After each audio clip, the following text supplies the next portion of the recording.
A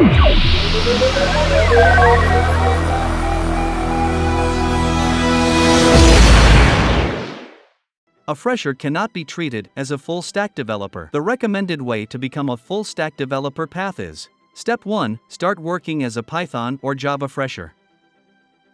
Step 2. Improve your front-end coding skills.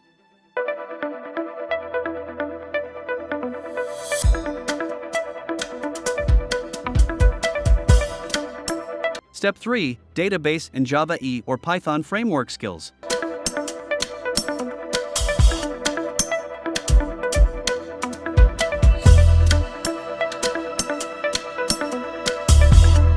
Step 4. DevOps tools and cloud deployment.